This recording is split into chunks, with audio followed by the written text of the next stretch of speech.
Berapa tahun trading sih di market? Gue sebenarnya di market itu eh kalau di bursa sahamnya itu belum lama, baru dari 2019. Hmm.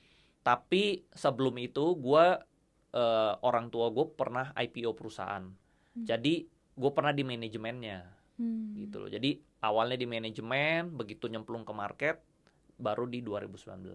IPO perusahaan apa tuh, boleh diceritain nggak? Ada dua sih, satu di pertambangan, satu di perbankan. Tapi dua-duanya satu ada yang udah jadi private, satu lagi udah dijual Udah perusahaannya, dijual. dijual. Jadi Dijual. itu awalnya ketika interest ke capital market gitu ya? Iya, karena bokap gua kan dulu circle-nya orang-orangnya yang udah IPO semua tuh. Mm-mm. Semua teman-teman dia banyak yang udah IPO gitu. Dari situ gua ngomong, ya kalau mau untung, mau kaya dari sahamnya. Karena bisnis itu bertumbuhnya lambat. Contoh misalnya lu punya bisnis deh. Setahun growth perusahaan lu naik 100% itu susah. Paling growth perusahaan tuh setahun naik 20% tuh udah bagus banget. Ya. 25% udah bagus banget lah. Sedangkan saham itu kenaikannya tuh setahun bisa 100%. Jadi keuntungan di saham itu selalu lebih cepat daripada keuntungan di bisnis realnya. Nah, jadi karena gue ngumpul sama teman-teman bokap gue ini, dia ngomong, lu kalau mau kaya, lu harus ngerti saham gitu.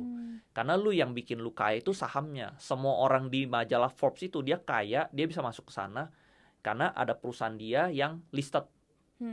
Kalau lu private, lu kerja sampai bongkok gak bakal kaya-kaya. Nah, dari situ gue belajar saham Oke. Tapi gitu. dari zaman kuliah tuh udah terekspos belum sih sama Belum, persahaman belum. gitu? Dulu pas di USF emang ada ambil kelas finance sih. Tapi cuman Sama, karena kan mandatory. iya mandatory, cuman teori doang, hafalin, belajar, exam, udah gitu pulang lupa.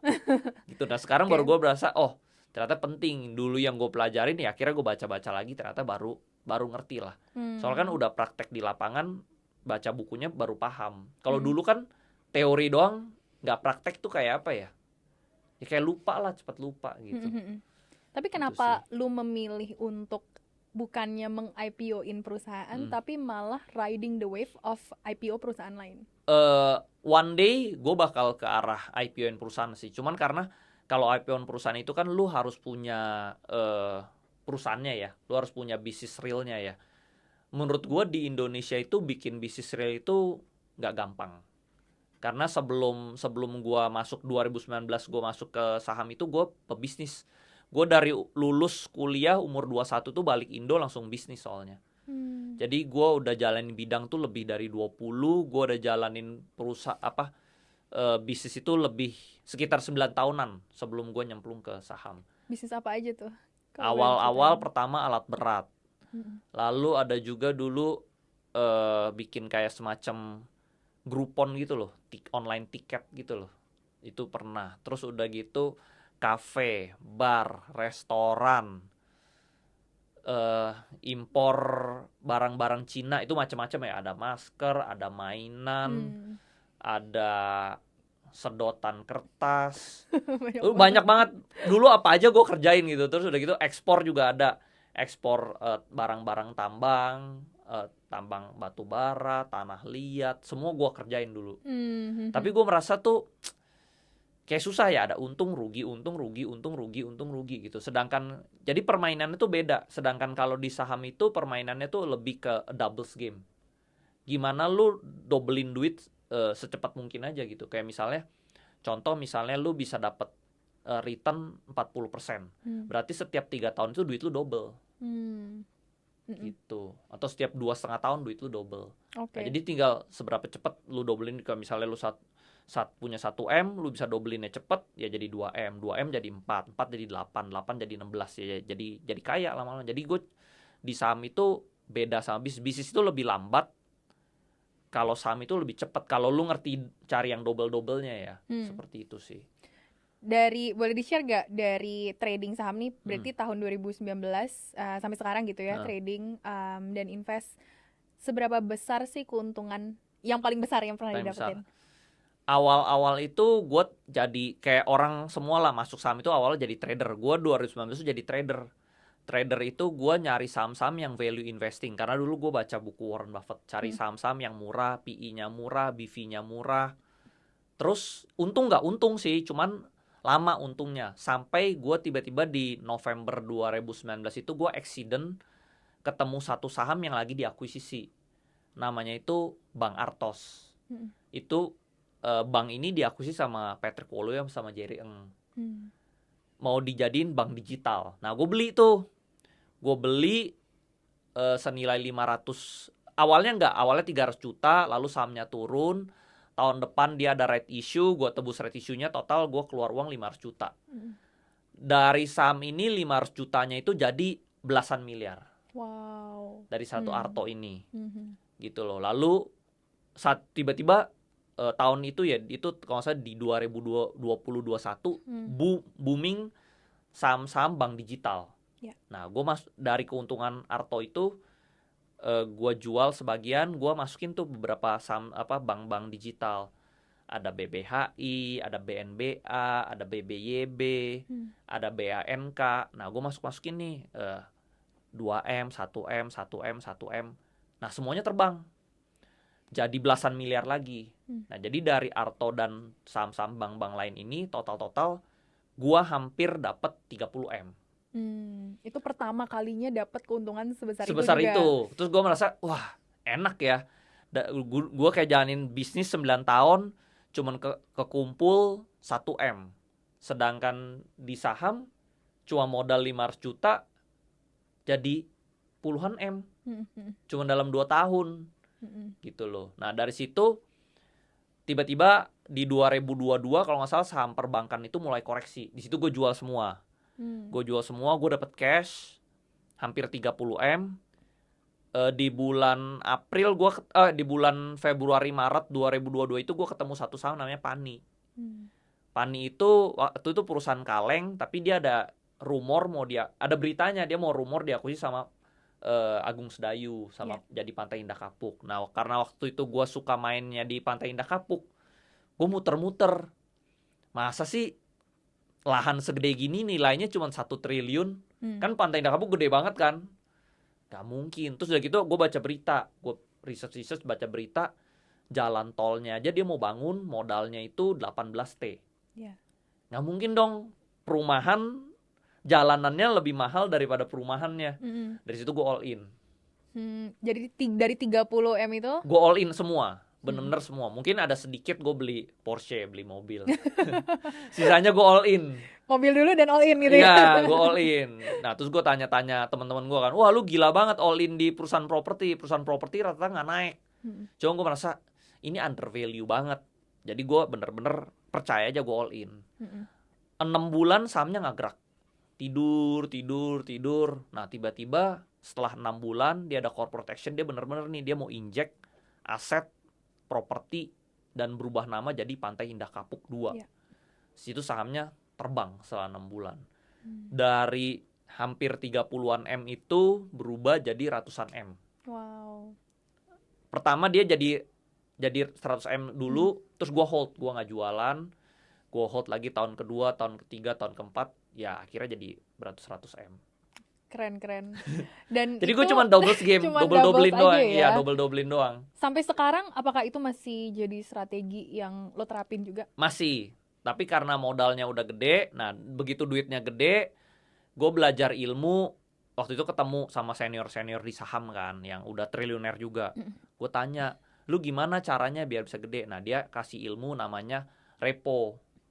Repo itu adalah ilmu lu jaminkan saham lu untuk dapat cash. Terus ini strateginya sama kayak Elon Musk gitu loh. Dia jaminkan saham Tesla dia dapat cash, dia bisa beli Tesla free. Nah, gue juga, wah bener nih. Seandainya gue punya modal lebih banyak, pasti gue lebih jago lagi di saham. Nah, akhirnya gue jaminkan saham Pantai Indah Kapuk gue yang waktu itu udah banyak lah, hampir 300 miliaran lah. Gue jaminkan, gue dapet cash. Gue beli lagi nih saham-saham yang mau diakuisisi macem-macem. Gue beli, dapat lagi ratusan miliar. Gitu. Dari gue ulang lagi. Di balik, maksudnya tadi lo kan udah cerita juga journey untuk kayak dapetin saham secepat itu dan menggulung juga. Tapi ada gak sih yang kayak gagalnya? Ada. Jadi contohnya nggak semua saham-saham yang diakuisisi ini kan jadi ya. Sama lah kayak kita berbisnis, kadang tuh kita udah dealing, tiba-tiba lu kayak cancel lah, gue nggak mau lah dealing sama dia. Jadi di bisnis real ada yang seperti itu, di saham itu juga ada yang seperti itu. Contohnya dulu waktu itu misalnya gue beli saham BNBA. Waktu itu rumornya BNBA itu mau diakuisisi sama Shopee, jadi Shopee Bank. Ternyata gagal, dealnya nggak jadi, sahamnya crash.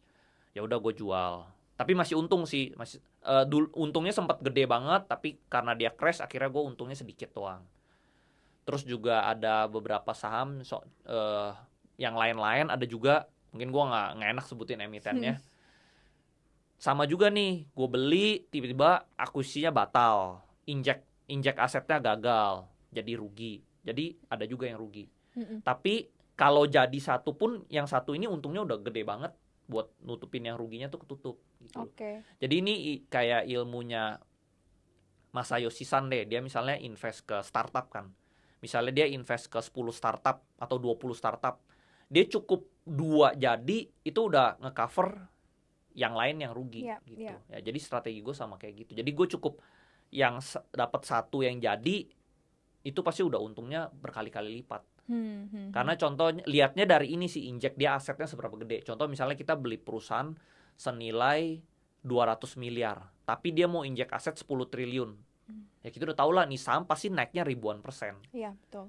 Gitu sih. Jadi udah kayak gitu doang. Dan gue repeatnya. lu tuh terkenal dengan perkataan cacing-cacing naga-naga. Betul. Karena dulu emang all in. Jadi cacing-cacing naga itu lu harus all in gitu loh. Kayak misalnya lu ketemu sesuatu yang bagus, seandainya gue masuknya sedikit, ya mungkin gue nggak kaya gitu. Cara kaya kalau duitnya dikit ya harus pelajarinnya bagus, perusahaannya yakin, harus all in. Ya kalau sekarang udah nggak cacing naga, soalnya sekarang kan duitnya udah banyak, nggak bisa juga belinya langsung satu. Tapi saat itu waktu duit gue masih ratusan juta ya harus all in. Nah jadi gue all in tuh yang perbankan kayak ini. Jadi gue sebenarnya dari 3 perusahaan itu udah ratusan miliar gitu. Kalau misalnya buat orang-orang yang mungkin masih di fase dimana mereka tuh nggak punya duit segede itu untuk diversifikasi, kapan sih poin yang tepat untuk mereka berubah konsep atau berubah mindset dari cacing-cacing naga-naga ke diversifikasi? Mungkin setiap orang beda-beda ya. Kalau gua itu kalau misalnya porsi uang ini kan beda-beda. Ada orang misalnya porsi makannya tuh dikit, ada orang porsi makannya banyak. Sama juga di uang tuh kayak gitu. Ada orang tuh yang misalnya dia lihat tuh 100 juta tuh banyak. Ada orang yang lihat tuh 1M aja sedikit. Nah gue tuh tipe yang lihat 1M tuh kecil. Kenapa? Karena mungkin gara-gara orang tua gue ya. Orang tua gue itu lumayan kasar orangnya. Jadi tuh tiap kali misalnya dulu gue punya bisnis restoran. Gue misalnya bikin bisnis restoran. Tiap kali tuh dihina. Alah lu ngapain sih bisnis restoran?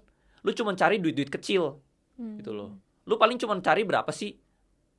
Dia tanya, lu untung berapa? Misalnya gue bilang, lumayan sih sebulan bisa untung 20 juta. 20 juta duit kecil. Gue gak mau lihat duit segitu. Gitu. Jadi soalnya dia emang tahapnya tinggi. Nah akhirnya karena dia sering ngomong gitu, akhirnya mindset gue tuh akhirnya naik. Gue melihat duit tuh jadi kecil. 20 juta itu kecil. Terus misalnya gue ngomong, ini ada bisnis ini loh bagus, bisa untung 100 juta sampai 500 juta. Gue bilang, alah lu kalau cuma nyari 100 juta 5 juta papi gak mau lihat.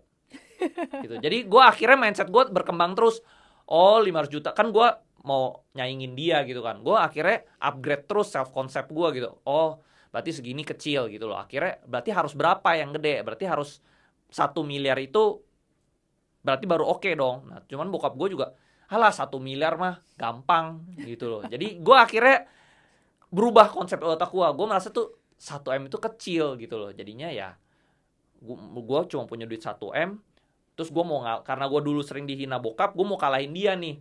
Dan bokap gue udah lumayan tua kan. Gue takut tuh dia nggak ada, gue harus kalahin dia dulu nih sebelum mumpung dia masih ada gitu loh. Udah ngalahin belum sekarang? Udah. Sekarang udah. Nah jadi gue caranya gue bisa dobelin cepet ya, gue harus masuknya gede. Dan gitu. Mindset yang lu punya sekarang itu seberapa banyak pengaruh dari orang tua sih?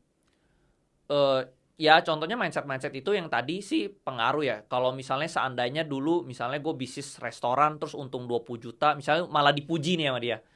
Oh kamu untung 20 juta ya, oh hebat ya. Ya mungkin gue bakal puas di 20 juta. Tapi karena 20 juta dihina, 100 juta dihina, 1 miliar juga masih dihina, akhirnya gue merasa itu kecil. Gue merasa itu masih level receh. Iya, iya. Gitu. Jadi akhirnya self concept gue tuh gede. Oh ratusan miliar nih baru oke gitu loh. Nah kebanyakan gue lihat orang-orang di Indonesia itu dia merasa ya ratusan juta itu udah gede. Ya akhirnya dia puas di angka segitu gitu. Jadi ya kok karena dia merasa sisi puas dia 1 M tuh udah banyak banget ya. Akhirnya dia puas di situ ya dia di situ-situ aja.